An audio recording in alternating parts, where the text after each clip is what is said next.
সম্মানিত ভাইয়েরা, আপনারা সবাই সুস্থ আছেন তো? আলহামদুলিল্লাহ। আল্লাহ তাআলা আপনাদের সবাইকে ভালো রাখুন, সুস্থ রাখুন, নিরাপদে রাখুন, তার সন্তুষ্টির পথে অবিচল রাখুন। কালামুল্লাহ মাজিদে আল্লাহ তাআলা জানিয়ে দিয়েছেন 7 শ্রেণীর ব্যক্তিকে তিনি অপছন্দ করেন। কয় শ্রেণীর? আবার বলুন, কয় শ্রেণীর? জি, 7 শ্রেণীর ব্যক্তিকে আল্লাহ তাআলা অপছন্দ করেন। তো মানে আল্লাহ তাআলা তাদেরকে ভালোবাসেন না। আমরা আজকে এই 7 শ্রেণীর ব্যক্তি কারা তাদের ব্যাপারে জানার চেষ্টা করব এবং আমরা সতর্ক হয়ে যাব যে আমরা যেন তাদের অন্তর্ভুক্ত না হই। কি বলেন? কোন 7 শ্রেণীর ব্যক্তি, কোন অভাগা, কোন কপাল পোড়া সেই 7 শ্রেণীর ব্যক্তি যাদেরকে আল্লাহ তাআলা পছন্দ করেন না, ভালোবাসেন না, এই মর্মে তিনি কালামুল্লাহ মাজিদে ঘোষণা দিয়েছেন। এবং আমরা সতর্ক হওয়ার চেষ্টা করব এই বৈশিষ্ট্য যেন কশিনকালেও কভু আমাদের মধ্যে না আসে। তাহলে কালামুল্লাহ মাজিদ আল্লাহ তাআলা যে জানিয়েছেন যে তিনি 7 শ্রেণীর ব্যক্তিকে পছন্দ করেন না, তার মধ্যে প্রথম শ্রেণী হচ্ছে সীমা লঙ্ঘনকারী। আরবিতে বলে আল মুআতাদুন। সীমা লঙ্ঘনকারী ব্যক্তিকে আল্লাহ তাআলা পছন্দ করেন না। লিমিট ক্রস করলে আল্লাহ তাআলা পছন্দ করেন না। লিমিটকে কেউ যদি ওভারস্টেপ করে, ক্রস করে, আল্লাহ তাআলা পছন্দ করেন না। সীমা লঙ্ঘনকে তিনি মোটেও পছন্দ করেন না। এবং মজার ব্যাপার হচ্ছে আল্লাহ কেউ কোনো অন্যায় করলেই সাথে সাথে পাকড়াও করেন না। কেউ ভুল করলেই আযাব দেন না। কেউ নাফরমানি করলেই আযাব পাঠান না। আল্লাহ অনেক সময় দেন। শুধরে যাবার অনেক টাইম সে পায়, তারপরও যখন সে লিমিট ক্রস করে তখন আল্লাহ ধরেন। আল্লাহ সব সময় ধরে না, ধরলে ছাড়ে না। ধরে না, ধরলে আল্লাহ ছাড়ে না। আল্লাহ সব সময় ধরবে না। এবং যে সমস্ত জাতিগোষ্ঠীকে এই পৃথিবীতে আল্লাহ তাআলা আযাব দিয়ে ধ্বংস করেছেন, তাদের স্টোরি যদি আমরা খেয়াল করি, আমরা দেখব যে তাদেরকে আল্লাহ অনেক সুযোগ দিয়েছেন ভালো হওয়ার, শুধরে যাওয়ার। কিন্তু তারা আল্লাহর আদেশ অমান্য করতে করতে করতে করতে যখন লিমিট ক্রস করে ফেলছে, একটা সবকিছুর একটা লিমিট থাকে। কি বলেন? We all should know all limits. আপনাকে জানতে হবে যে আপনি কতটুকু পর্যন্ত করতে পারবেন, কতটুকু আপনার সীমানা। You should know your limit. এই লিমিটটা আপনার জানতে হবে। তারা যখন লিমিট ক্রস করেছে আল্লাহ আযাব দিয়েছে। আপনারা সামুদ জাতির নাম শুনেছেন? তাদের কাছে আল্লাহ তাআলা একজন নবী পাঠিয়েছিলেন, নাম হচ্ছে সালেহ আলাইহিস সালাম। আল্লাহ নবী সালেহ আলাইহিস সালাম, তিনি তাদেরকে দাওয়াত দিলেন যে হে আমার জাতিগোষ্ঠীর লোকেরা, এক আল্লাহর ইবাদত করো। তারা অবাধ্য হলো। তিনি সত্যের পথে আহ্বান করলেন, তারা এই কথা শুনলো না। একটার পর একটা আল্লাহর পায়গাম আসে, তারা অবাধ্য হয়। তারা আল্লাহ তাআলার আদেশকে মানে না। সবশেষে সামুদ গোত্র, তারা আবার খুব শক্তিশালী ছিল। তারা পাহাড় কেটে আর্কিটেকচার করে, ডিজাইন করে কিভাবে আবাসন তৈরি করতে হয় পাহাড়ি এলাকায়, মাউন্টেইন এলাকায় কিভাবে আবাসন তৈরি করতে হয়, এটার ব্যাপারে এক্সপার্ট ছিল। তো তারা সালেহ আলাইহিস সালামকে বলল, সালেহ, তুমি পাগল, তুমি জাদুকর, তুমি যে আল্লাহর কথা বলছো আমরা মানবো এক শর্তে। যদি এই পাহাড়ের ভেতর থেকে 10 মাস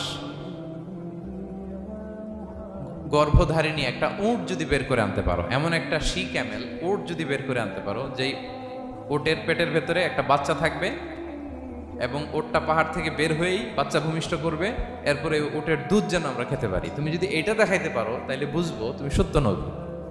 দোয়া করলেন, আল্লাহ আমার এই জাতি সামুদ, তারা তো চেয়েছে যে পাথর ভেতর থেকে যদি একটা উট বেরোয়, ওর যদি বাচ্চা দেয় আর দুধ দেয়, তাহলে তারা তোমাকে মেনে নেবে। আল্লাহ তুমি মেহেরবানি করে এই মিরাকেল, এই মুআজিজা তুমি তাদের দেখিয়ে দাও। আল্লাহ তাআলা দোয়া কবুল করলেন। হাজার হাজার মানুষের সামনে চাক্ষুষ দিবালোকের মুহূর্তে পাথর ভেঙে একটা উট বেরিয়ে এলো বিশাল আকৃতির, এবং 10 মাস গর্ভধারিণী উট, সাথে সাথে এই উট বেরিয়ে বাচ্চা প্রসব করল, এবং সাথে সাথে এই ওলান থেকে উটের দুধ বেরোতে লাগলো। হাজার হাজার লোক এটার ওলান থেকে দুধ নিয়ে তারা তৃপ্ত হলো। আচ্ছা, এই মুহূর্তে তাদের কি করা উচিত ছিল বলেন তো? আশহাদু আল্লা ইলাহা ইল্লাল্লাহ ওয়া আশহাদু আন্না মুহাম্মাদুর রাসূলুল্লাহ ওয়া আশহাদু আন্না সালিহান নাবিয়্যুল্লাহ, এটা পড়া দরকার ছিল না? দরকার ছিল। কিন্তু তারা একের পর এক ওয়ার্ড তুমি করতে করতে করতে করতে চাক্ষুষ দিনের বেলা এত বড় একটা মুআজিজা দেখার পরেও তারা অস্বীকার করলো। সাল্লাল্লাহু আলাইহি ওয়াসাল্লাম বললেন, তোমরা তোমাদের ওয়াদা পূরণ করো। তারা বলল, তুমি বড্ড বড় জাদুকর, তুমি যেন তেন জাদুকর না, তুমি পাহাড়ের ভেতরে জাদু ঢুকাই ফেলছো। কি মনে হয় তারা লিমিট ক্রস করে ফেলছে না? এবার ক্রস করছে না? তারা সীমা লঙ্ঘন করে ফেলেছে। দে ক্রসড দেয়ার লিমিট। এবার তো আর ছাড় দেওয়া যায় না, কারণ আমি আপনাদের বলেছি শুরুতে যে আল্লাহ সব সময় ধরে না, কিন্তু যখন ধরে ছাড়ে না। আযাব চলে আসলো। কি আযাব? আর্থকোয়াক আর রাজফা, পুরো ভূখণ্ড কেঁপে উঠলো। কেঁপে ওঠার সাথে সাথে সব মাটিতে পড়ে গেল। 2 নাম্বার আসলো সাউন্ড ওয়েভ, শব্দ নিনা, প্রচন্ড শব্দ তরঙ্গ। জিবরাইল আলাইহিস সালাম ওই এলাকার উপরে এসে এমন জোরে এক চিৎকার মারলেন, ওই চিৎকারে সামুদ গোত্রের প্রতিটি লোক কানের পর্দা ফেটে মুহূর্তের মধ্যে লাশ হয়ে জমিনে পড়ে রইল। Because they cross their limit. তারা তাদের লিমিট ক্রস করেছে। আর যারা লিমিট ক্রস করে, যারা সীমা লঙ্ঘন করে, তাদেরকে আল্লাহ তাআলা পছন্দ করেন না। আপনারা লূত আলাইহিস সালামের নাম শুনেছেন? উনি আল্লাহর একজন নবী ছিলেন। ওনাকে আল্লাহ তাআলা জর্ডান, বর্তমানে যে জর্ডান দেশ আছে সেখানে পাঠিয়েছিলেন। একটা কমিউনিটি ছিল সাদুম কমিউনিটি। ওই সাদুম কমিউনিটিতে তিনি এসেছিলেন। তিনিও দাওয়াত দিলেন, ইয়া কওমি ইবুদুল্লাহ মা লাকুম মিন ইলাহিন গায়রু। হে আমার কওমের লোকেরা, আল্লাহর ইবাদত করো, আল্লাহকে মেনে নাও। ওরা অস্বীকৃতি জানালো। সত্যের পথে আহ্বান করলেন, অস্বীকৃতি জানালো। ওরা, ওদের পাশ দিয়ে ক্যারাভেন যেত, কাফেলার লোকেরা ডাকাতি করত। ডাকাতির শাস্তির ব্যাপারে তিনি ভয় দেখালেন। তারা নিবৃত হলো না। এমনকি তারা সমলিঙ্গের প্রতি যৌন আকর্ষণ বোধ করতো। নাউযুবিল্লাহ। হোমোসেক্সুয়ালিটি। এখন একটা গ্রুপ আছে দেখবেন যে রংধনু নিয়ে মিষ্টি মিষ্টি কথা শোনায় বিশ্বব্যাপী। তাদের সাইন হচ্ছে রংধনু, রেইনবো। তারা ছেলেতে ছেলেতে বিয়ে, মেয়েতে মেয়েতে বিয়ে, এটাকে প্রমোট করে। নাউযুবিল্লাহ মিন যালিক। আমাদের এই মুসলিম সমাজে যেন এই আবর্জনা প্রবেশ করতে না পারে, আমাদেরকে সচেতন থাকতে হবে, ঠিক কিনা? এই সাদুম কমিউনিটির একটা বদ অভ্যাস ছিল, তারা ছেলেতে ছেলেতে বিয়ে করত, পুরুষে পুরুষে। আল্লাহ নবী লূত আলাইহিস সালাম তাদেরকে বুঝালেন যে পৃথিবীতে কেউ এই পাপ কাজ করেনি। প্রাণীদের মধ্য থেকেও একটা পুরুষ প্রাণী একটা পুরুষ প্রাণীর প্রতি আকৃষ্ট হয় না। তোমরা আশরাফুল মাখলুকাত হয়ে কিভাবে এই কাজ করো? তোমরা থামো। তিনি নানাভাবে হৃদয় নিংড়ানো ভাষা দিয়ে দাওয়াত দিলেন, কিন্তু তারা মানল না। তারা এই পাপ কাজ করতেই লাগলো, করতেই লাগলো, করতেই লাগলো। আল্লাহ তাআলা ফেরেশতা পাঠিয়েছিলেন ওনার কাছে পুরুষের আকৃতিতে। তারা এই আল্লাহর পাঠানো ফেরেশতাদের সাথে এই অপকর্ম করার প্ল্যান করেছিল। তারা মনে করেছিল সাধারণ মানুষ, আসলে এগুলো ছিল কি? আল্লাহর ফেরেশতা। তো আল্লাহর ফেরেশতার সাথে যেহেতু এরকম পাপ কাজের চিন্তা করেছে, তার মানে দে ক্রস দেয়ার লিমিট। কি বলেন? সীমা লঙ্ঘন করে ফেলছে। আযাব, পানিশমেন্ট তাদের জন্য অবধারিত হয়েছে। আল্লাহ তাআলা শাস্তি দিলেন। কি শাস্তি দিলেন? সিম্পল। জিবরাইল আলাইহিস সালাম এসে পুরো শহরটাকে উঠাইয়া উল্টায় ফেলে দিলেন। আল জাযাউ মিন জিনসিল আমাল। যে যেরকম পাপ করে তার শাস্তি এরকম। ওরাও স্বাভাবিক মানুষের যে নেচার, এটার উল্টায় ফেলছে। কি বলেন? পুরুষ আকৃষ্ট হবে, সেক্সুয়াল অ্যাট্রাকশন ফিল করবে নারীর প্রতি, নারী পুরুষের প্রতি। এই যে নেচারকে উল্টাইছে না, আল্লাহকে তোদের শহরটারে উল্টাই দিলাম। জিবরাইল আলাইহিস সালাম এসে পুরো সাদুম শহরটাকে আকাশে উঠিয়ে একটা আছাড় মারলেন, আপসাইড ডাউন। উপরের অংশ চলে গেল নিচে, সব মাটির অতল গহ্বরে। ফাজআলনা আলিয়াহা সাফিলাহা ওয়া আমতারনা আলাইহিম মিন সিজারাতিন মিন সিজিলিম মানদুদ। আল্লাহ বললেন, উপরের অংশ নিচে নিয়ে নিলাম, পুরো শহরটারে উল্টে দিলাম, আর পাথর বৃষ্টি বর্ষণ করলাম, সব শেষ। ওই জায়গাটা আজও আছে। ওইটা জর্ডান এবং ইসরায়েলের সীমান্তে। এটাকে এখন বলে মৃত সাগর, আল বাহরুল মাইয়িত আরবিতে। ইংরেজিতে বলে ডেড সি। কি সি? Dead sea. মৃত সাগর কেন? কারণ ওখানে কোনো প্রাণী জন্মায় না। ওই সাগরে কোনো মাছ নাই, কোনো ব্যাঙ নাই, এমনকি কোনো শ্যাওলাও নাই। গজবের জায়গা। লবণের density at least 10 times more than the natural sea. সাধারণ সাগরের পানিতেই তো কত লবণ, আমরা মুখে নিলে রাখতে পারি এত লবণ। ওইটার চেয়ে কমপক্ষে 10 গুণ বেশি লবণাক্ত। গজবের জায়গা, আযাবের জায়গা। এবং আযাব কেন এসেছে? They cross their limit. তারা সীমা লঙ্ঘন করেছে। আর ইন্নাল্লাহা লা ইউহিব্বুল মুতাদিন। আল্লাহ তাআলা সীমা লঙ্ঘনকারীকে পছন্দ করেন না। আরেকজন নবীর কথা বলে এই পয়েন্টটা শেষ করি। মুসা আলাইহিস সালাম, ফেরাউনের হেদায়েতের জন্য আল্লাহ তাআলা মুসা আলাইহিস সালামকে পাঠিয়েছিলেন। তিনি নানাভাবে তার ভাইকে নিয়ে দাওয়াত দিতে লাগলেন, কিন্তু ফেরাউন এই কথা মানে না। ফেরাউন বলে তুমি যে নবী, প্রমাণ কি? মুসা আলাইহিস সালাম বলেন দেখো এই যে আমার হাতে লাঠি। উনি এমন নবী ছিলেন, উনি লাঠি মাটিতে রেখে দিলে ওটা মুহূর্তে সাপ হয়ে যেত। তো মাটিতে তিনি লাঠি রাখলেন, এটা মুহূর্তে সাপ হয়ে গেল, যে এই যে আমি নবী। মানে না, বললেন আরো কিছু দেখা। তো মুসা আলাইহিস সালাম বগলের এখান থেকে হাত উঁচু করলে নূরের ঝলকানি হাতের মধ্যে দেখা যেত। উনি নূরের ঝলকানি দেখালেন, এরপরও মানে না।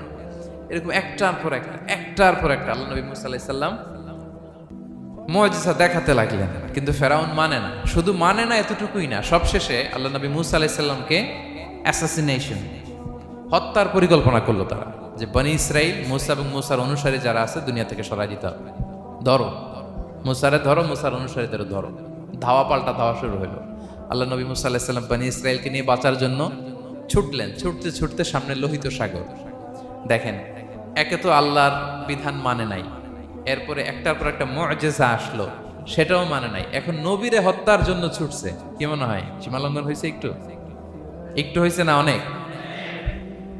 আল্লাহু আকবার। আল্লাহ বলেন ফাআগরাকনাল আখারিন, আমি মুসা এবং বনি ইসরাইলকে বাঁচাই দিলাম, ফেরাউন সহ তার দলবলকে সাগরে ডুবাই মারলাম। শুধু ডুবাই মারে নাই, আল্লাহ বলে ফাল ইয়াউমা নুনাজ্জিকা বিবাদানিকা লিতাকুনা লিমান খালফাকা আয়া। ফেরাউনকে লোহিত সাগরে তো ডুবিয়েছেই। আল্লাহ বলেন ফেরাউন, তোর অনুসারী যারা পৃথিবীতে থাকবে, তোর চালা চামুন্ডা যারা থাকবে, তোর খালাতো ভাই চাচাতো ভাই যারা দুনিয়াতে বেঁচে থাকবে, তাদের জন্য তোর লাশটারে আমি শুটকি বানিয়ে রাখলাম। Up to the day of judgement, কিয়ামত পর্যন্ত ফেরাউনের লাশটা মিশরের জাতীয় জাদুঘরে ড্রাই বডি হিসেবে আছে। আমি নিজে দেখে এসেছি, নিজ চোখে মমিফাইং করে শুটকি বানায় রাখছে। এভাবে পৃথিবীতে যতগুলো জাতিগোষ্ঠীকে আল্লাহ তাআলা আযাব দিয়ে ধ্বংস করেছে, তার কারণ হচ্ছে সীমালঙ্ঘন। তার কারণ কি? প্রিয় ভাইরা, আমরা যেন আমাদের লাইফস্টাইলের দিকে একটু খেয়াল করি, যে এই সীমালঙ্ঘনের কাতারে আমরা চলে আসলাম কিনা, আমাদেরকে খেয়াল রাখতে হবে। আল্লাহ তাআলা সীমালঙ্ঘনকারীকে পছন্দ করেন না। ইন্নাল্লাহা লা ইউহিব্বুল মুআতাদিন, তিনি সীমালঙ্ঘনকারীদেরকে পছন্দ করেন না। এমনকি রাসূলুল্লাহ সাল্লাল্লাহু আলাইহি ওয়াসাল্লামের বায়োগ্রাফি যদি আমরা খেয়াল করি, আমরা দেখব যে তিনি যখন যুদ্ধের জন্য অভিযান পরিচালনা করতেন, দল পাঠাতেন, সেনাবাহিনী পাঠাতেন, তখন তাদেরকে বলতেন খবরদার যুদ্ধের ময়দানে সীমালঙ্ঘন করো না, খবরদার। যুদ্ধে যদি কেউ হেরে যায়, বন্দীদের সাথে খারাপ আচরণ করো না। ওরা হেরে গেছে বন্দী, আপনি চাইলে তার কান কেটে দিতে পারবেন, নাক কেটে দিতে পারবেন, আকৃতি বিকৃতি করতে পারবেন না। বিষ্ণু ইসলাম বলেন খবরদার সীমালঙ্ঘন করো না। যেখানে যুদ্ধে গিয়েছো ওই এলাকার শিশুদেরকে মেরো না, ওই এলাকার নারীদেরকে মেরো না, ওই এলাকার পাদ্রীদের গায়ে হাত তোলো না। সন্ন্যাসীতে যারা ইবাদত করে ওদের তো দোষ নাই, সিভিলিয়ান নাগরিক, তাদের গায়ে হাত তোলো না, খবরদার। গবাদি পশুর গায়ে হাত তুলবে না, এগ্রিকালচারাল প্রোডাক্ট জ্বালিয়ে দিও না। সুবহানাল্লাহি বিহামদি, কি রহমতের নবী ছিলেন। সীমা লঙ্ঘন যেন না করে বিষ্ণু ইসলাম অভিযান প্রেরণের আগে তিনি স্পষ্ট বলে দিতেন খবরদার কেউ সীমা লঙ্ঘন করবে না। যারা তোমাদের বিরুদ্ধে অস্ত্র তুলেনি তাদের বিরুদ্ধে অস্ত্র তোলা যাবে না, কারণ ইন্নাল্লাহা লা ইউহিব্বুল মুআতাদিন, আল্লাহ তাআলা সীমা লঙ্ঘনকে পছন্দ করেন না। প্রিয় ভাইরা, তাহলে যে 7 শ্রেণীর ব্যক্তিকে আল্লাহ তাআলা পছন্দ করেন না, তার প্রথমটা আমরা জেনে গেলাম, তারা কারা? সীমা লঙ্ঘনকারী। আমি কিন্তু প্রায় এরকম জিজ্ঞেস করব এবং সব শেষে আপনাদেরকে নিয়ে রিভাইজ করব। তাহলে 1 নম্বরে আমরা পেলাম তারা কারা? মেহেরবানি করে সবাই বলবেন একসাথে, তারা কারা? তারা সীমা লঙ্ঘনকারী, তারা তাদের লিমিট ক্রস করে, তাদেরকে আল্লাহ তাআলা পছন্দ করে না। সো আমরা আমাদের লাইফের সাথে একটু মিলিয়ে নিই যে আমরা আমাদের কোন ক্ষেত্রে সীমা লঙ্ঘন করি কিনা একটু খেয়াল করেন। আমার যে দায়িত্ব আছে আমি কি সীমা লঙ্ঘন করি কিনা? আমার স্ত্রী আমার দায়িত্বে, তার সাথে সীমা লঙ্ঘন করি কিনা? আমার ভাতিজি অনেকের আছে ইয়াতিম, তার বাবা মারা গেছে, তার সব সম্পত্তির দায়ভার আমার উপর দেয়া, আমি ওইখানে তাকে ঠিকঠাক মতো সব দেই কিনা, সীমা লঙ্ঘন করি কিনা? হ্যাঁ, ক্ষমতা পেলে সীমা লঙ্ঘন করি কিনা? কি মনে হয় আমরা ক্ষমতা পেলে সীমা লঙ্ঘন করি কিনা? হ্যাঁ, করে হ্যাঁ, মানে যেইখানে ডাক্তারের কাছে যাই বলে ডাক্তার সাহেব আমার এইখানে ফোড়া, সারা দেহের যেই কোনো জায়গায় ধরতে পারেন, এইখানে ধরেন না, তো এইখানে না ধরলে ভালো হবে? ফোড়া যেইখানে, ট্রিটমেন্ট তো ওইখানে দিতে হবে, কি বলেন?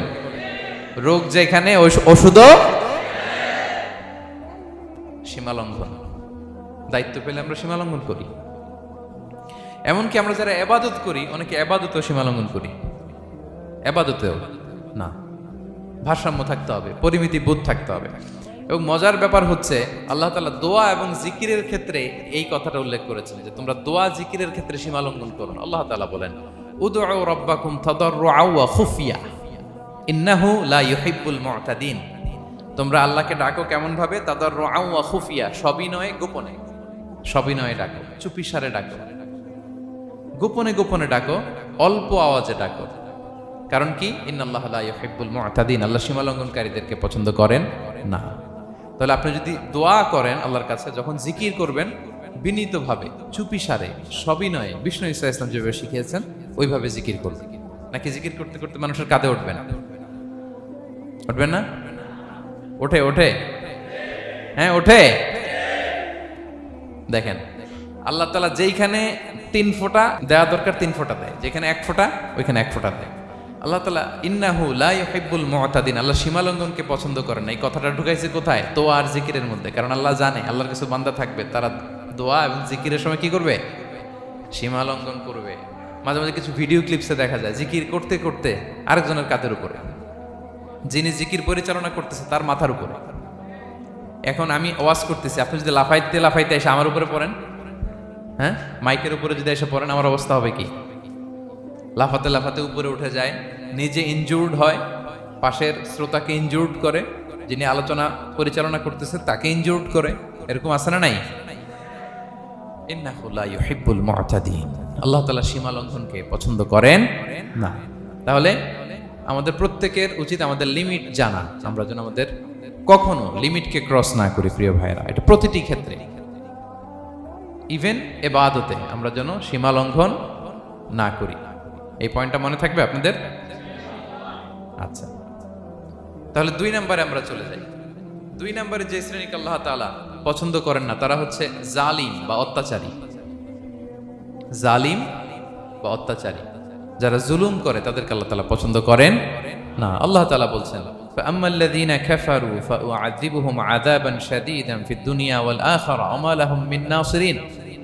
যারা দুনিয়াতে কুফরি করবে কঠিন শাস্তি দুনিয়াতেও আখিরাতেও।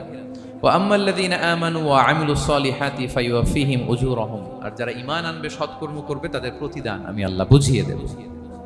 ওয়াল্লাহু লা ইউহিব্বুয যালিমিন, তবে জেনে রেখো আল্লাহ তাআলা জালিমিনদেরকে পছন্দ করেন। তাহলে 2 নম্বরে পাওয়া গেল কাদেরকে পছন্দ করে না? আপনি যদি কারো প্রতি জুলুম করেন তাহলে আপনি জালেম, সে হচ্ছে মাজলুম। সে কি? মাজলুম। মজলুম আপনার ক্ষমা না করলে আল্লাহ তাআলা আপনার ক্ষমা করবে না। মজলুম যদি ক্ষমা না করে আল্লাহ তাআলা কোশ্চিন কালো আপনাকে ক্ষমা করবে না। এজন্য জুলুম যেন আমরা কখনো না করি। প্রিয় ভাইরা, জুলুম শুধু আল্লাহ তাআলা আমাদের উপরই হারাম করেনি, আল্লাহ নিজের উপর হারাম করছে। জুলুম শুধু আমাদের জন্যই হারাম না, আল্লাহর জন্য হারাম। আল্লাহ তাআলা বলেন হাদিসে কুদসিতে, ইয়া ইবাদি, হে আমার বান্দারা, ইন্নী হারামতু যুলমা আলা নাফসি, আমি জুলুমকে আমি আল্লাহ নিজের উপরে হারাম করেছি। ওয়া জাআলতুহু বাইনাকুম মুহাররামা, এবং এই জুলুমকে তোমাদের উপর হারাম করেছি। ফালা তাযালামু, তোমরা একে অপরের উপর জুলুম করো না। জুলুম শুধু আমাদের উপরই হারাম না, আল্লাহ নিজের উপরও হারাম করেছেন। তাহলে জুলুমের সাথে কি মুমিনের কোনো সম্পর্ক থাকতে পারে? পারে না। এবং আল্লাহ তাআলা কখনো কোনো বান্দার উপর জুলুম করেন না। ওয়া আন্নাল্লাহা লাইসা বিযাল্লামিন লিল আবিদ, তিনি তার বান্দার উপর জুলুম করেন না। কোনোভাবেই যেন জুলুম না হয়ে যায়, এজন্য আল্লাহ তাআলা কিয়ামতের দিন মাওয়াজিনাল কিসত, ন্যায়ের মানদণ্ড তিনি প্রতিষ্ঠা করবেন, যাতে একটু ভুল না হয়ে যায়, জুলুম না হয়ে যায়। আমরা মাঝে মাঝে যে দোকান থেকে বস্তায় বস্তায় চাল নিয়ে আসি না, চাল দেখা যাবে যে 1 মণ চাল হয়তো সামান্য একটু কমও হইতে পারে, সামান্য একটু বেশিও হইতে পারে। এরকম হয় না? দেখবেন যে দিছে 10 কেজি, বাসায় এসে দেখবেন যে 10 কেজির চেয়ে একটু বেশি, একটু সামান্য বেশি কয়েক গ্রাম, অথবা 10 কেজির চেয়ে সামান্য কয়েক গ্রাম কম। এরকম হয়ে যায় না? মানুষ তো আমরা, কি বলেন? কিন্তু আল্লাহর নিক্তি পাল্লায়, মিজানের পাল্লায় এরকম হবে নাকি? হবে? হবে? আল্লাহ বলে না, মাওয়াজিনাল কিসত, ন্যায়ের মানদণ্ড সেটা। ফামাইয়া আমাল মিসকালা যাররাতিন খায়রান ইয়ারা, যাররা পরিমাণ ভালো করেছো তো সেটাও ওজন দেয়া যায় ওই পাল্লায়। সুবহানাল্লাহ পড়বেন না? ওমাইয়া আমাল মিসকালা যাররাতিন শাররান ইয়ারা, অনুপরিমাণ খারাপ করেছো সেটা ওজন দেয়া যায়, কারণ ওয়া আন্নাল্লাহা লাইসা বিযাল্লামিন লিল আবিদ, তিনি বান্দার উপর জুলুম করেন না। তিনি এমন পাল্লা দিয়েছে যাতে জুলুম না হয়। আমাদেরটাই ভুল হয়ে যেতে পারে, ওনারটাতে ভুল হলে চলবে না, কেউ জিতে যাবে, ঠকে যাবে। কি বলেন? জাররা কাকে বলে? জাররা, জাররা মানে এত ছোট জিনিস, এত ক্ষুদ্র জিনিস যেটা খালি চোখে দেখা যায় না। বাংলাদেশের উদাহরণ দিলে বুঝতে পারবেন ভালো। বাংলাদেশের শীতের সিজনের কথা মনে আছে আপনাদের? না মালয়েশিয়া এসে সব খাই ফেলাইছেন? হ্যাঁ, মালয়েশিয়া তো সারা বছর গরম, সারা বছর বৃষ্টি, শীত হয় না। তো বাংলাদেশের শীতের সিজনে টিনের ঘর যাদের থাকে, মনে আছে কিনা জানি না আপনাদের, ওই টিনের চালে যদি ছিদ্র থাকে, শীতের দিন টিনের চালে যদি ছিদ্র থাকে, তাহলে মাঝে মাঝে দেখবেন ওই চিকন ছিদ্রটা দিয়ে সূর্যের একটা আলো ঘরের ভিতরে ঢুকে। মনে পড়ে? টিনের চালে ছিদ্র, চিকন এই ছিদ্রটা দিয়ে সূর্যের একটা চিকন রশ্মি নিচে পড়ে। তো ওইটার কাছে গেলে দেখা যায় ওই আলোটার মধ্যে পাতলা কি কি যেন ধুলাবালি উঠতেছে। এটা আবার অন্য জায়গায় দেখা যায়, এমনি দেখা যায় না, কিন্তু ওইটার কাছে গেলে দেখা যায় এই আলোটা যেই বরাবর আসছে, এইখানে কিছু ক্ষুদ্র ছোট ধূলিকণা, ডাস্ট ঘুরে বেড়ায়। আল্লাহ বলে এইটার নাম হচ্ছে যাররা। ফামান ইয়ামাল মিসকালা যাররাতিন খাইরান ইয়ারা, এই ডাস্ট উড়ে বেড়ানো ছোট্ট ধূলিকণা যেটা খালি চোখে দেখা যায় না, এতটুকু ভালো যদি করো সেটাও সেই মিজানের পাল্লায় ওজন দেয়া যায়। এতটুকু খারাপও যদি করো সেটাও সেই মিজানের পাল্লায় ওজন দেয়া যায়। আল্লাহু আকবার। তিনি তার বান্দার উপর জুলুম করেন না। জুলুম তিনি নিজের উপর হারাম করেছেন, আমাদের জন্য কি করেছেন? হারাম করেছেন। এবং বিষ্ণু ঈসা ইসলাম আরো ভয়ঙ্কর কথা বলেছেন। তিনি বলেছেন, মান যালামা কিদা শিবরিন মিনাল আরদি তুবিকাহু মিন সাবঈ আরাদিন, কেউ যদি জুলুম করে তার ভাইয়ের 1 বিঘত পরিমাণ জমিন খায়। 1 বিঘত চিনেন তো? এই যে আমার এই আঙ্গুল থেকে এই আঙ্গুলটা, এটা টান টান করলে যতটুকু জায়গা, এটার বলে 1 বিঘত। শিবের আরবিতে বলে শিবের। হ্যাঁ, মান যালামা কিদা শিবর, বিষ্ণু বলেন এই 1 শিবর, 1 বিঘত জমি যদি কেউ অন্যায়ভাবে জুলুম করে তার ভাইয়ের কাছ থেকে খায়, কিয়ামতের দিন তুবিকা আলাইহি সাবউ আরাদিন, এই 7 জমিনকে আল্লাহ তাআলা তার ঘাড়ে চাপাবে। খা, এবার খা। অন্যের জমি খাওয়ার এত শখ ছিল, এবার 7 জমিন ঘাড়ে কর। কিয়ামতের ময়দানে আপনার দেহটারে বিশাল আকৃতির করা হবে, এই 7 জমিনকে আপনার কাঁধে তুলে দেওয়া হবে। এজন্য আমরা অন্যের রাইটস, অধিকার যেন নষ্ট না করি, কারো উপর যেন জুলুম না করি, কোনোভাবেই না। আমরা নানাভাবে এই জুলুমটা করি। আমরা প্রায় দাদার সম্পত্তি থেকে ফুফুদেরকে বঞ্চিত করি, বাবার সম্পদ থেকে বোনদেরকে বঞ্চিত করি। হ্যাঁ, নিজের ভাই আরেক ভাইকে, আপন ভাই ভাইকে বঞ্চিত করে, জুলুম করে। এরকম দৃশ্যপট আমাদের সমাজে আছে না নাই বলেন তো? কিয়ামতের দিন আল্লাহর সুপ্রিম কোর্টের কাঠগড়ায় হিসেব দিতে হবে। আর এই জালিমদেরকে আল্লাহ তাআলা পছন্দ করেন না। এবং সবচেয়ে ভয়ঙ্কর ব্যাপার হচ্ছে, আপনি যখন কারোর উপর জুলুম করেন, ওই মাজলুম আর আল্লাহর মাঝখানে কোনো ফারাক থাকে না। আল্লাহ ওই ফারাকের পর্দা উঠায় নেয়। বিষ্ণুই বলেন, ইত্তাকি দাওয়াতাল মাজলুম, তোমরা মজলুমের বদদোয়াকে ভয় করো, খবরদার। কারণ ফাইন্না লাইসা বাইনাহা ওয়া বাইনাল্লাহি হিজাব, তার আর আল্লাহর মাঝে কোনো পর্দা থাকে না। দোয়া করলেই ওটা আরশে যেয়ে কবুল হয়ে যায়। আল্লাহ তাআলার চারিপাশে অনেক পর্দা আছে। কেউ কেউ বলে 70,000 নূরের পর্দা। 70,000টা সহিহ হাদিস দ্বারা সাব্যস্ত না, কিন্তু অসংখ্য অগণিত পর্দা, এবং পর্দাও এটা নূরের পর্দা। আচ্ছা বলেন তো, জানলা দিয়ে বাইরের আলো ঠেকাতে আমরা দেয়ালে জানালায় কি লাগাই? পর্দা লাগাই। পর্দাটা কিসের তৈরি? মোটা কাপড়ের, যাতে করে ওই আলো না আসে। কিন্তু আল্লাহর চারদিকে যে পর্দা, ওই পর্দাটা কিসের? নূরের, আলো। ওনার পর্দায় আলো দিয়ে তৈরি। সুবহানাল্লাহ বললেন না?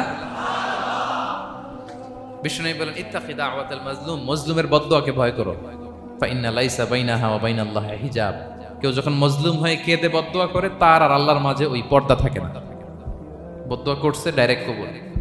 খবরদার আমার পেনাঙ্গের ভাইয়েরা, আমরা যেন জালিম না হই। In it's any form, operation in it's any form, যেই কোনো ভাবে, যেই কোনো ক্ষেত্রে, যেই কোনো ধরনের হইতে পারে জুলুম। কাউকে আপনি ছোট্ট কোনো কাজে ঠকালেন, বন্টন নীতিতে ঠকালেন, হ্যাঁ, জমি মেরে দিয়ে ঠকালেন, আমানত মেরে দিয়ে ঠকালেন, ইন ইটস এনি ফর্ম। যদি জুলুম করে থাকেন, খবরদার, মজলুমের কান্না কখনো বৃথা যায় না। মজলুমের কান্না কখনো বৃথা যায় না। জীবনের কোনো না কোনো সময়ে এর প্রায়শ্চিত্ত আপনাকে করতে হবে। জীবনের কোনো না কোনো সময়ে এর প্রায়শ্চিত্ত করে আপনাকে মরতে হবে। তাহলে কোনো বিশ্বাসী কি জালিম হতে পারে? কারণ ইন্নাল্লাহা লা ইউহিব্বুল যালিমিন, আল্লাহ তাআলা জালিমদেরকে পছন্দ করেন না। তাহলে জুলুমের সাথে আমাদের কোনো সম্পর্ক আছে? হ্যাঁ, কোনো সম্পর্ক আছে? তাহলে দুই শ্রেণীর ব্যক্তির কথা আমরা জানলাম যাদেরকে আল্লাহ পছন্দ করেন না। এক নাম্বার, প্রথমটা কে ছিল? সীমা লঙ্ঘনকারী, লিমিট যে ক্রস করে, ইন্নাল্লাহা লা ইউহিব্বুল মুআতাদিন। দুই নাম্বার কি জানলাম? হ্যাঁ, জালিম, অত্যাচারী, অপ্রেসরকে আল্লাহ তাআলা পছন্দ করে না। তাহলে এই দুইটারে আমরা নো বলে দিলাম আজকের এই কনফারেন্স রুমে। আওয়াজ করে বলেন তো সবাই, নো। এই লিমিট ক্রস আর জুলুম, নো, চলে গেছে, খালাস। এবার তিন নাম্বারে দেখি আল্লাহ কাদেরকে পছন্দ করে। তিন নাম্বারে আল্লাহ তাআলা অহংকারী, দাম্ভিক লোককে পছন্দ করেন না। অহংকারী, আমাদের তো অহংকার টহংকার নাই না? আছে? অহংকার আছে? কিসের অহংকার বলেন? টাকার, আর ক্ষমতার, আর সৌন্দর্যের, আর হ্যাঁ পাওয়ার, সোশ্যাল পাওয়ার। এই যে অহংকার, অহংকারের খাঁচা থেকে মুক্ত রাখো আমাদেরকে তুমি প্রভু হয়ে। পড়েন আমিন। এটা একটা ভয়ঙ্কর খাঁচা। আচ্ছা, অহংকার করার আমাদের আছে কি বলেন তো? কিছুই নেই। আল্লাহ বলে ওয়া খুলিকাল ইনসানু দাঈফা, তোমাদেরকে আমি দুর্বল করে তৈরি করছি। আমরা দুর্বল, শুধু দুর্বল না, দুর্বলের ঘরের দুর্বল। আমার বাপ ছিল দুর্বল, আমার দাদা ছিল দুর্বল, আমরা 14 গোষ্ঠী কি? হাল আতা আলাল ইনসানি হিনুম মিনাদ দাহরি লাম ইয়াকুন শাইআম মাযকুরা। আল্লাহ বলেন একটা সময় ছিল উল্লেখ করার মতো তোমার কিছুই ছিল না। আজকে তো এত লম্বা চড়া মানুষ, আমরা কিছুই ছিলাম না। আমার বর্তমানে বয়স চলে 36, 37। আজ থেকে 37 বছর আগে আমি কি ছিলাম? আমার অস্তিত্বই ছিল না। আমার কোনো নাম ছিল না, আমার কোনো গ্রাম ছিল না, আমার কোনো অ্যাড্রেস ছিল না, আমার কোনো পরিচিত ছিল না। আজ থেকে আরো 37 বছর পরে একটু খেয়াল করেন তো, এখন তো 37, আরো 37 ধরেন বাঁচলাম। এরপরে আমি দুনিয়া, দুনিয়া থাকবে কিন্তু আমি নাই। আজকে কার জন্য আটকে আছে দুনিয়ার কাজ বলেন তো? আপনার দাদার জন্য, আপনার নানার জন্য। তো আপনাকে লাগে কেন? আপনাকে লাগে? লাগে না তো আমাকে। আমি দুনিয়া, একদিন কিছুই ছিলাম না। আল্লাহ বলেন হাল আতা আলাল ইনসানি হিনুম মিনাদ দাহরি লাম ইয়াকুন শাইআম মাযকুরা। তুমি কিছু ছিলা, একটা সময় কিছুই ছিলা না, উল্লেখ করার মতো তুমি কিছুই ছিলা না। অস্তিত্বহীনের জগৎ থেকে তোমাকে আমি অস্তিত্ব আনলাম। তোমার বাবার পৃষ্ঠদেশ থেকে তোমার মায়ের গর্ভাশয়ে আমি তোমাকে ফেললাম। সেখানে আমি আল্লাহ তোমাকে একটু একটু করে তিলে তিলে বড় করলাম। 9 মাস 10 মাস পরে মায়ের পেট থেকে দুনিয়াতে তুমি আসলে। দেখেন তো দুনিয়ায় আসার পরে আমাদের অবস্থাটা কি? কাপড় নাই, চোপন নাই, এভাবে চলে আসছি। আসার পরে কেউ যদি মুখে খাবার তুলে দেয় তাইলে খাইতে পারি, হ্যাঁ, তাও লিকুইড খাবার। এদিক দিয়ে দিলে এদিক দিয়ে পড়ে যায়, খালি মুছতে হয়। মেহমান একজন এসে আদর করে কোলে নিচে পেশাব করে দিছি ভরাইয়া, আছে না নাই? হয়েছে না এরকম? আদর করে একটা কোলে নিছেন, এখনই না ডায়াপার আসছে মিয়া। আজ থেকে 10 বছর আগে এগুলো ছিল নাকি? প্যাম্পাস ডায়াপার ছিল, এই কাঁথা টাতা নিয়ে কোলে নেওয়া লাগতো, এরপরে দিছে ওদিক দিয়ে জামা টামা ভিজে শেষ। ইভেন রাসূল সাল্লাল্লাহু আলাইহি ওয়াসাল্লামের কোলে এরকম বাচ্চারা পেশাব করে দিছে, এরকম হাদিস আছে। আদর করে মায়েরা বাবারা আসলেই তো তার বাচ্চাকে রাসূল সাল্লাল্লাহু আলাইহি ওয়াসাল্লাম কোলে দিতেন, পেশাব করে দিতেন। তো কার কোলে উঠছে এটাও জানি না, পেশাব করে ভরাই দিচ্ছে। পেশাব পায়খানা করে শয়লাভ। লিকুইড দিলে খেতে পারি, শক্ত কিছু খেতে পারি না। এই তো আমি, এই তো আমার ক্ষমতা। একজন যে বললেন ক্ষমতার অহংকার, এই তো ক্ষমতাটা তো এতটুকু। এরপরে যখন জোয়ান হয়েছে, এখন তো জোয়ান, এখানে একটা ভূমিকম্প হইলে কি অবস্থা হবে বলেন তো জোয়ানদের? হ্যাঁ, কাঁপতে কাঁপতে সব শেষ। একটা ভূমিকম্প, একটা তুফান হলে ওটার বিরুদ্ধে দাঁড়াতে পারি না। একটা তুফান, রাস্তায় টায়ার পাংচার হলে লাফ দিয়ে উঠি। ক্ষমতা আমার নাকি ক্ষমতার অহংকার? কি দুর্বল আমরা। হ্যাঁ, কুকুর আমাদেরকে কামড় দিলে আমরা কুকুরের কামড়ও দিতে পারি না, ঠিক কিনা? মশা যে কামড়া, এটা ধরতে না পারলে কিছু করতে পারি? কামড় মাইরা দিছে দৌড়। বল্লা পোকা এসে যদি কামড় দিয়ে দৌড় দিয়ে কিছু করতে পারেন? তো কিসের কিসের ক্ষমতা আপনার? এরপর আবার যদি 70-80 বছর হায়াত পাই, আবার আগের মতো যেখানে বসি ওইখানেই ডাইরেক্ট, আছে না নাই? বয়স যখন 80 হয়ে যায় আর থাকে শরীরের কন্ট্রোল, আবার যেখানে বসে ওইখানেই পেশাব পায়খানা। খাবার দিলে খাইতে পারি, পিঠটা বাঁকা হয়ে কুজু হয়ে গেছে, এর নাকি আবার অহংকার সাজে? অহংকার সাজে? অহংকার সাজে একজনের, আওয়াজ করে বলতে হবে তিনি কে? 3 নম্বরে অহংকার দাম্ভিককে আল্লাহ পছন্দ করেন না। প্রিয় ভাইরা, আল্লাহ বলেন কারুনের ঘটনাকে আল্লাহ এখানে এনেছেন। আল্লাহ বলেন ইন্না কারুনা কানা মিন কওমি মূসা। কারুন ছিল মূসা আলাইহিস সালামের কওমের লোক, মূসা আলাইহিস সালামের কাজিন ছিল মূলত। কারুন নামে একজন সম্পদশালী ছিল। মিশরের রাজধানী কায়রো থেকে 100 কিলো দূরে ফাইউম নামে একটা জেলা আছে, ওখানে তার বাড়ি ঘর। আমি দেখে এসেছি, কয়েকবার গিয়েছি। তো ফাবাগা আলাইহিম, সে মানুষের উপর চড়াও হলো। ওয়া আতাইনাহু মিনাল কুনুজি মা ইন্না মাফাতিহাহু লাতানু বিল উসবাতি উলিল কুওয়া।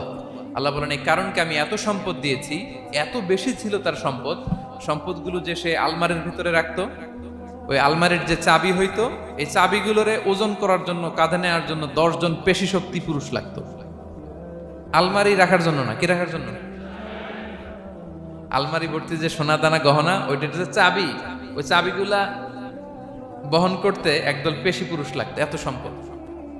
তো তাকে এলাকার লোকেরা বলেছিল খলালাহু কওমুহু লা তাফরাহ, হে কারণ তুমি গর্ব করো না।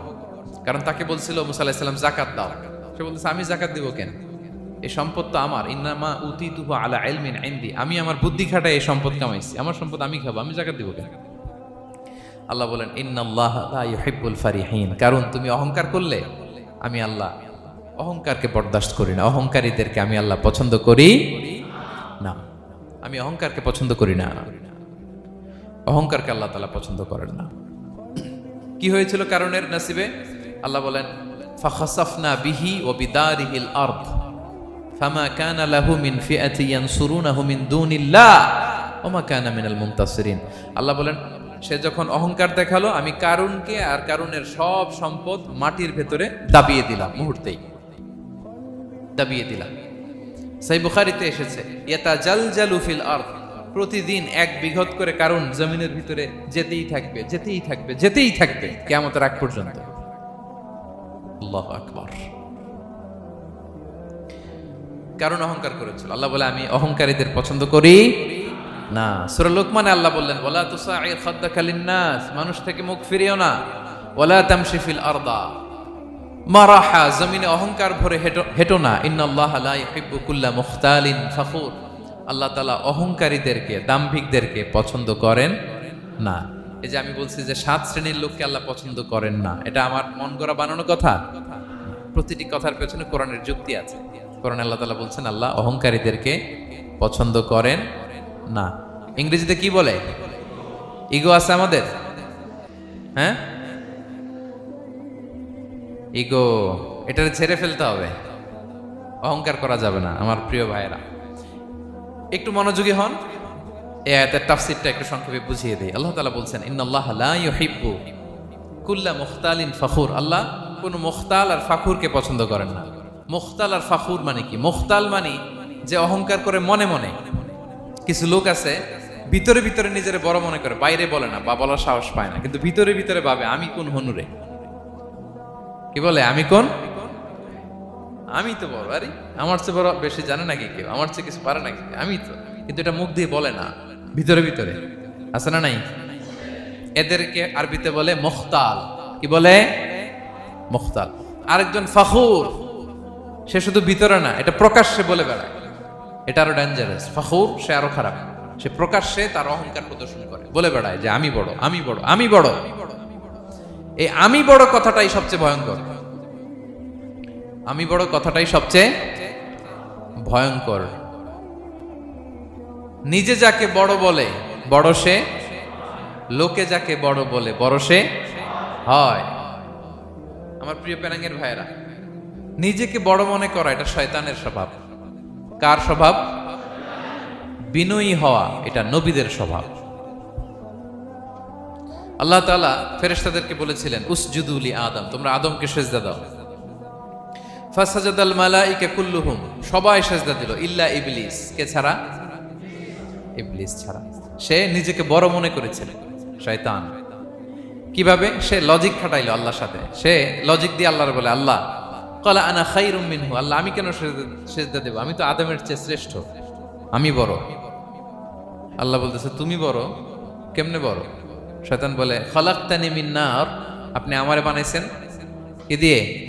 আগুন দিয়ে। ওয়া খলাকতাহু মিন তিন, আর আদমকে বানিয়েছেন মাটি দিয়ে। কি দিয়ে? মাটি দিয়ে। আগুনের ধর্ম দাউ দাউ করে উপরের দিকে কি করে? ওঠে, আর মাটি ঢিলা রেখে দিলে নিচে পড়ে যায়। তো সে যুক্তি দিয়ে বলতেছে আল্লাহ ঊর্ধ্বগামী কোন জিনিস তো নিম্নগামী কোন জিনিসের কাছে মাথা নোয়াতে পারে? যুক্তি, মনে রাখবেন, যুক্তি সব জায়গায় খাটে।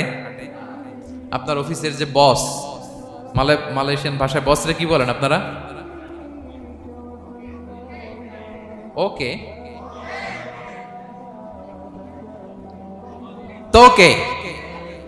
এই আপনার তোকের সামনে যে আপনি লজিক খাটাইলে হবে? বস যেটা বলে ওইটাই ফাইনাল।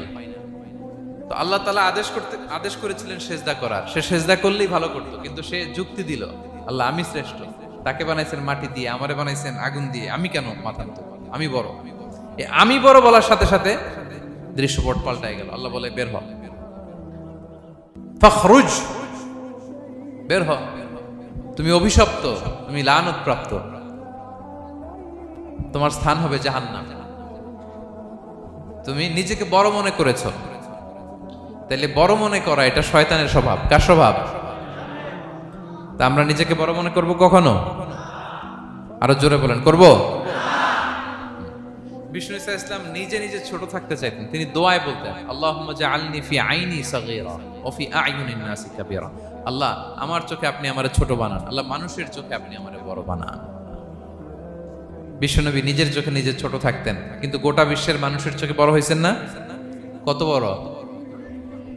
রাফা'না লাকা যিকরাক, আল্লাহ বলে আমি যেখানে অতটুক পর্যন্ত উঠাইছি আপনারে। কোন নবীর নিচে উপরে? কথা বলেন, কোন নবীকে শেষ পর্যন্ত উঠাইছে? সুবহানাল্লাহ। নবী হে আমি যদ্দূর আপনার উঠাইছে অদ্দূর, ওই পর্যন্ত নিয়ে গেছে সাক্ষাতের জন্য। সুবহানাল্লাহ। প্রত্যেক নামাজে বিশ্বনবীর উপর দুরূদ আছে না নাই? কিয়ামত পর্যন্ত বিশ্বনবীর প্রতি ভালোবাসা আমাদের পক্ষ থেকে আছে না নাই? আছে। আল্লাহ তাআলা ওনাকে বড় করেছেন। এজন্য নিজের চোখে আমরা নিজে ছোট থাকবো। আপনি যদি বড় হন এটা মানুষ বলবে। কে বলবে? একে আপনিই বলবেন? বলা যাবে না। এবং বিষ্ণু ঈসা ইসলাম কিছু টেকনিক আমাদের শিখিয়েছেন, কিছু টেকনিক আমাদের জানিয়েছেন। এই কাজ করলে তোমরা অহংকার থেকে মুক্ত থাকতে পারবে। এর মধ্যে একটা হচ্ছে আগে আগে সালাম দেওয়া। তিনি বলেন আল বাদিউ বিসসালামি বারিউম মিনাল কিবর, যে আগে আগে সালাম দেয় তার হৃদয় থেকে আল্লাহ অহংকার তুলে নেয়। আগে সালাম দিন, পারবেন? ফোন করলেই আগে কি বলবেন? বাসায় ঢুকেই আগে কি বলবেন? স্ত্রীকে আগে সালাম দিবেন, বন্ধুকে আগে সালাম দিবেন, বাসার কাজের লোকটাকে আগে সালাম দিবেন, আপনার ড্রাইভারকে আগে সালাম দিবেন, বাসার দারোয়ানটারে আগে সালাম দিবেন। ফকির একটা আসলে আপনি সালাম দিয়ে ফেলবেন। পারবেন? হৃদয় থেকে অহংকার ফেলে দিবে কে? আগে আগে আমরা সালাম দিব।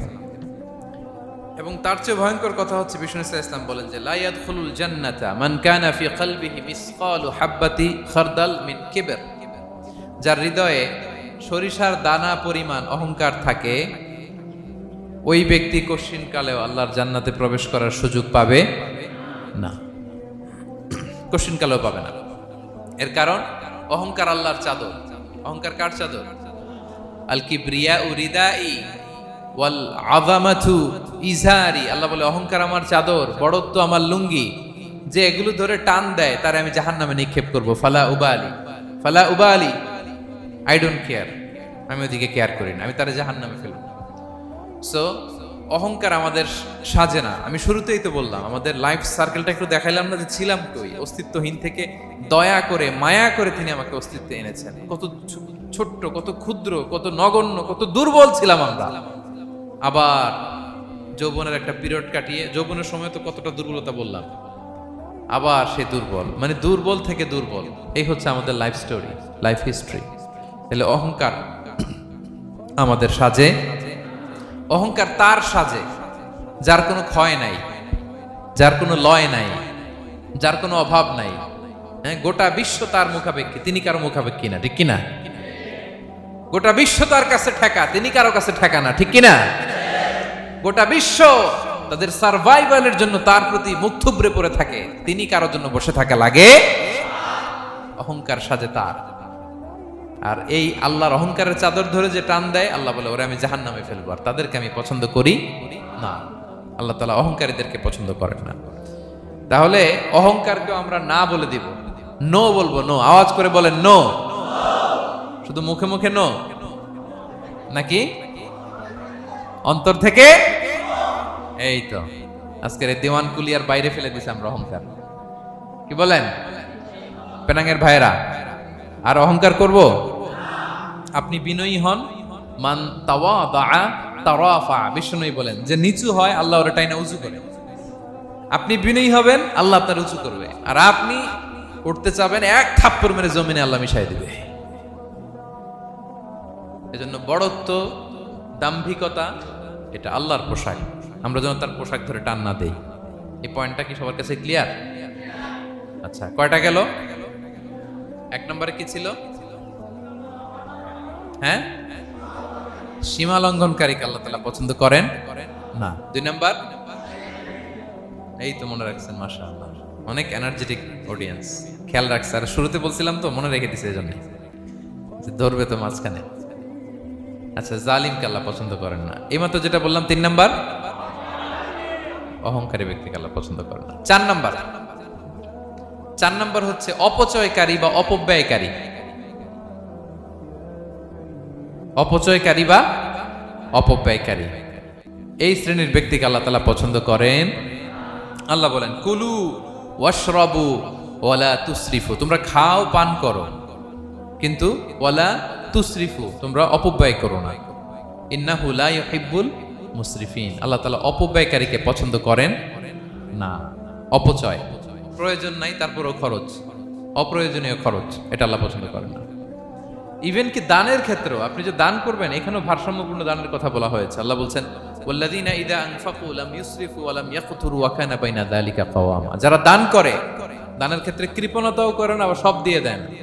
যেমন আপনার ছেলের স্কুলের বেতন দিতে হবে, ফ্যামিলির খরচ আছে, এটা আছে সেটা আছে, কিন্তু আপনি বেতনে সব দিয়ে দিলেন একজনকে, তো আপনি চলবেন কেমনে? দেয়া যাবে না, ভারসাম্যপূর্ণ হয় নাই, ভারসাম্যপূর্ণ হইতে হবে। তাহলে অপচয়টা আল্লাহ তাআলা পছন্দ করেন না। বিষ্ণু ইসা ইসলাম বলেছেন কুলু ওয়াশরাবু, খাও পান করো, ওয়া তাসাদ্দাকু, দান করো, ওয়ালবাসু, যা মনে চায় পরিধান করো। ভালো পোশাক পরিধান করে আপনি আল্লাহ শুকর করবেন, কোনো অসুবিধা নেই, কিন্তু শর্ত হচ্ছে মা লাম ইউখালিতুহু ইসরাফ, এটার মধ্যে কোনো ধরনের অপচয়, অপব্যয় থাকতে পারবে, আও মাখিলা, অথবা বড়ত্ব থাকতে পারবে না। তাহলে 4 নম্বরে আমরা জানলাম যে অপচয়কারীকে আল্লাহ তাআলা পছন্দ করেন না। শুধু এখানেই শেষ না, আল্লাহ তাআলা অপচয়কারীকে শয়তানের ভাইয়ের সাথে তুলনা করেছেন। কার ভাই? আল্লাহ বলেন ওয়ালা তুবাযযির তাবযীরা, তোমরা অপচয় করো না, কারণ ইন্নাল মুবাযযিরিনা কানু ইখওয়ানা শায়াতিন, অপচয়কারী কার ভাই? ওয়া কানা শাইতানু লিরাব্বিহি কাফুরা, শয়তান তার প্রভুর ব্যাপারে অকৃতজ্ঞ। তাহলে আমরা জানলাম অপচয়কারী কার ভাই। আচ্ছা বলেন তো, বুঝে শুনে উত্তর দিন, যিনি শয়তানের ভাই উনি নিজেও একটা কি? বলে ফেলছেন আপনারাই, আমি আর কি বলবো। যারা আল্লাহ শয়তানের ভাই বানাইছে ও নিজেও একটা কি? তাহলে এটা যেন আমরা না করি, আমরা যেন পরিমিতি বোধ যেন আমাদের ব্যয়ের ভেতরে থাকে। এই আয়াতগুলোতে আমরা দুইটা শব্দ পাই, একটা ইসরাফ আর একটা তাবযীর। ইন্নাল্লাহা লা ইউহিব্বুল মুসরিফিন, আর জায়গা ওয়ালা তুবাযযির তাবযীরা, দুটোই হারাম পেনাঙ্গের ভাইয়েরা।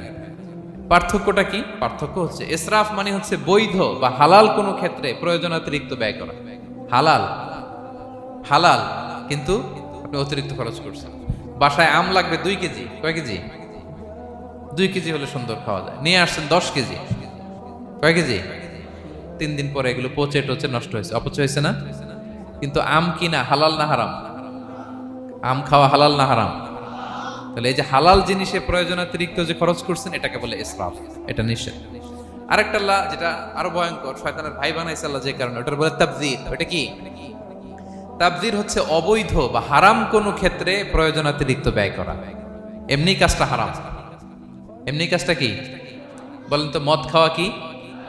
এখন ট্রাক ভর্তি করে মদ নিয়ে আসছেন। নাচানাচির অনুষ্ঠানে ফান্ডিং করা কি? অশ্লীলতা, নৃত্য প্রদর্শনের একটা প্রোগ্রাম হবে নারীদের, এটাতে ফান্ডিং করাটা কি? হারাম। এখানে আপনি হাত খুলে দান করছেন, এটারে বলে তাবযীর। তাহলে ইসরাফও হারাম, তাবযীরও হারাম। দুইটার মধ্যে বেশি হারাম হচ্ছে তাবযীর। যে তাবযীরের কারণে আল্লাহ তাআলা তাকে শয়তানের ভাই বলেছেন। তাহলে অপচয়ের সাথে আমাদের কোনো সম্পর্ক? আমরা একটু গলা ফাটিয়ে অপচয়কে নো বলে দিব। আওয়াজ করে বলেন নো। আজকে থেকে আর কোনো অপচয় নাই। আজকে থেকে অপচয় নাই। বিষ্ণুনবী সাল্লাল্লাহু আলাইহি ওয়াসাল্লাম একবার আম্মাজান আয়েশা রাদিয়াল্লাহু তাআলা আনহার ঘরে ঢুকলেন। ফাওয়াজাদা কিসরাতা খুবজিন মুলকাতিন আলাল আরদ। আম্মাজান আয়েশার ঘরে ঢুকেই দেখলেন এক টুকরো রুটি মাটিতে পড়ে আছে। কোথায় পড়ে আছে? ফাগাদিবান নবী সাল্লাল্লাহু আলাইহি ওয়াসাল্লাম রেগে গেলেন।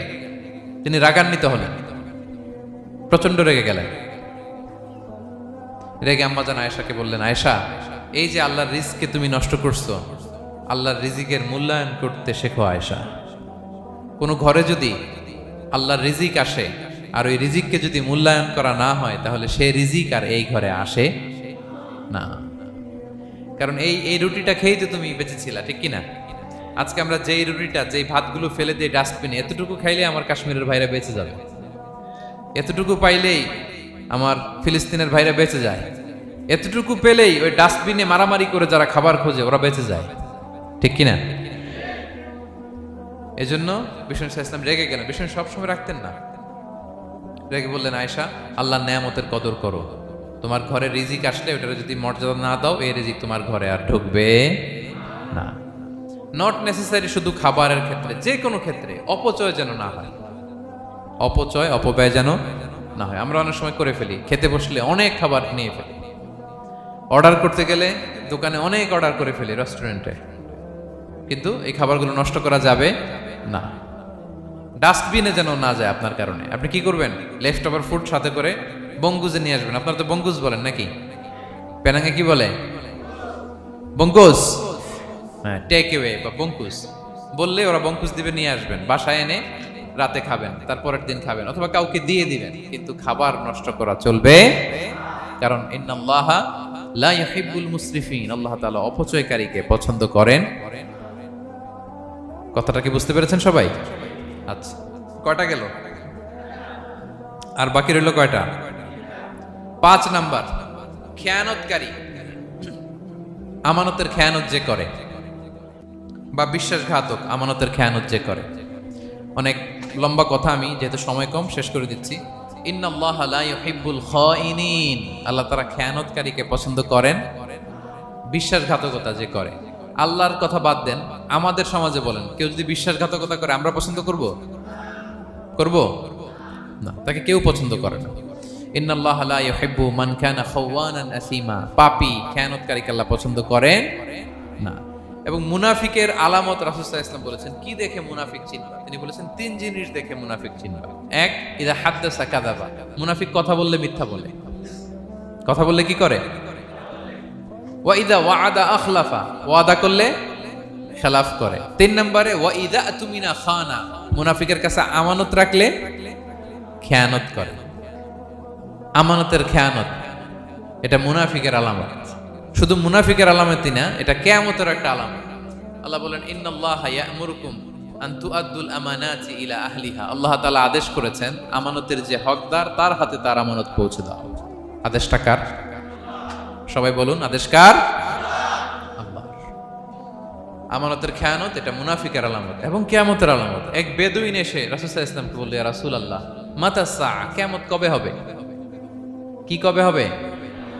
কিয়ামত কবে হবে? রাসূল সাল্লাল্লাহু আলাইহি ওয়াসাল্লাম বললেন, ইযা দুইয়াতিল আমানাতু ফান্তাযিরিস সাআ, যখন আমানতের খেয়ানত শুরু হবে সমাজে তখনই কিয়ামত হবে।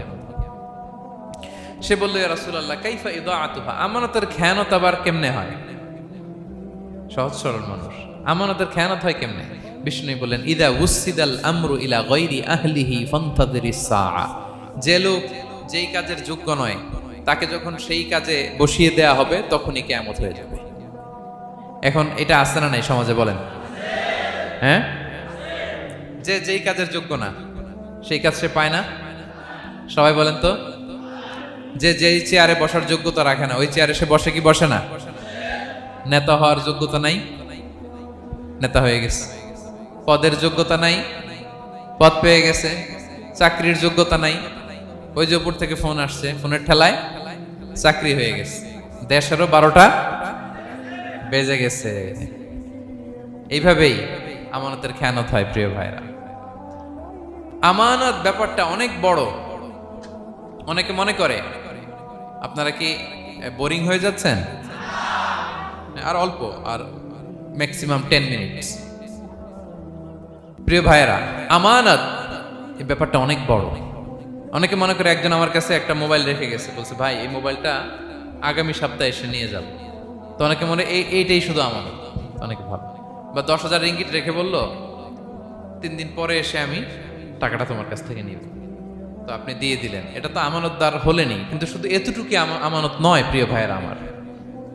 আল্লাহ তাআলা আমাদেরকে যা দান করেছেন তার সবই আমানত, সবকিছুই আমানত। এই যে আমাকে আল্লাহ জ্ঞান দিয়েছেন, এই জ্ঞানটা আমানত। যাদেরকে আল্লাহ পরিচিতি দিয়েছেন, পরিচিতি এটা আমানত।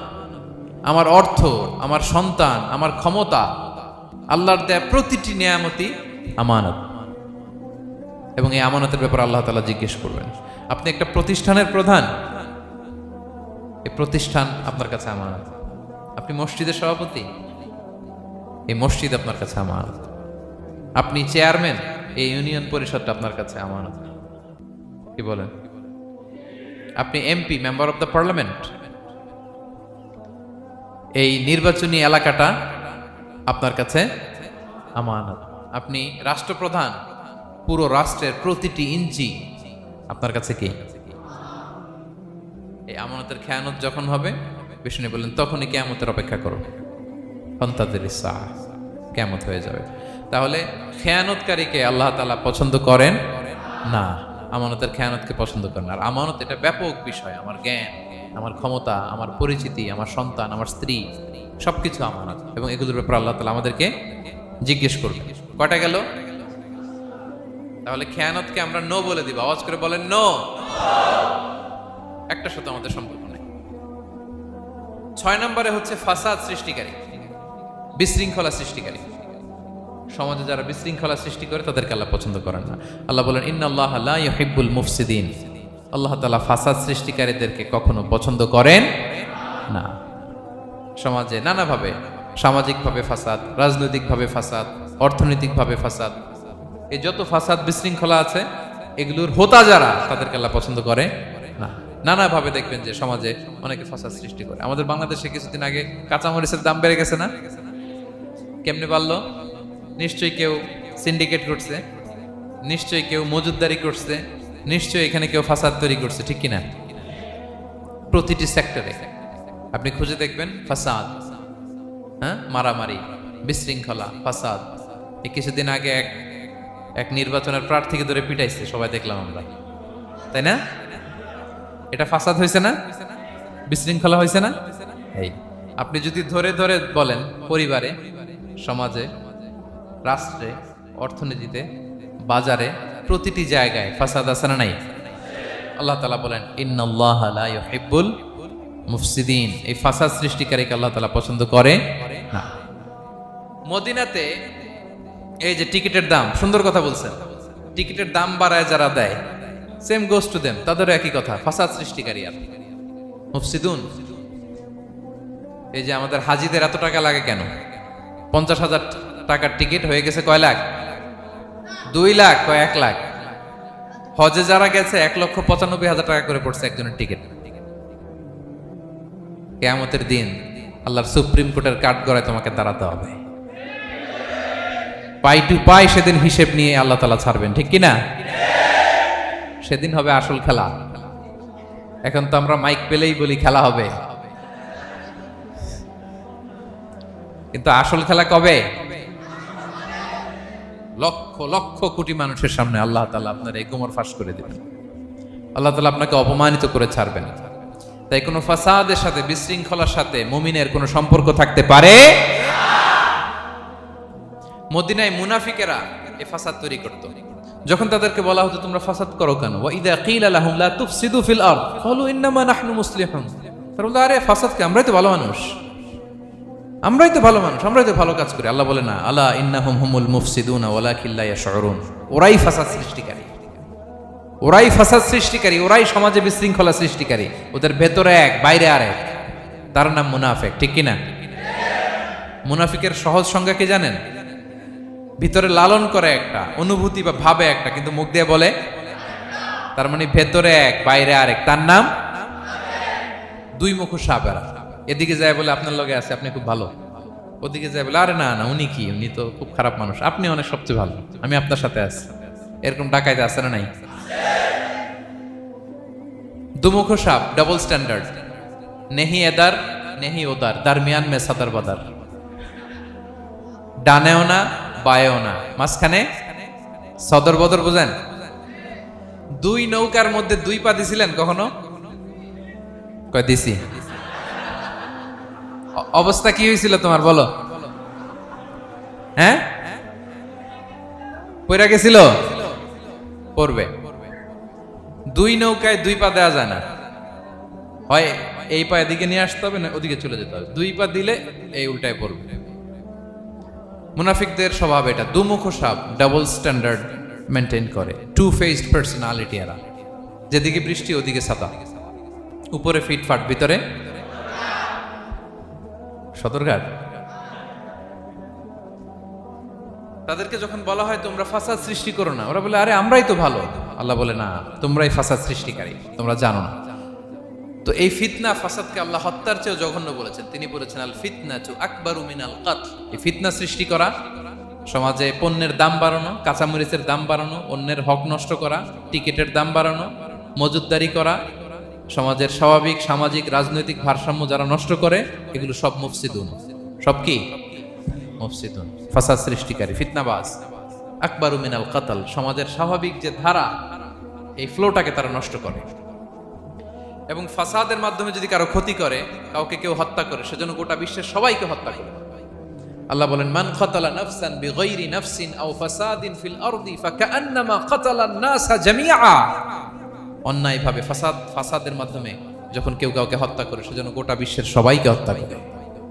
আকবারু মিনাল কতল, ফিতনা এত বড় ভয়ঙ্কর পাপ।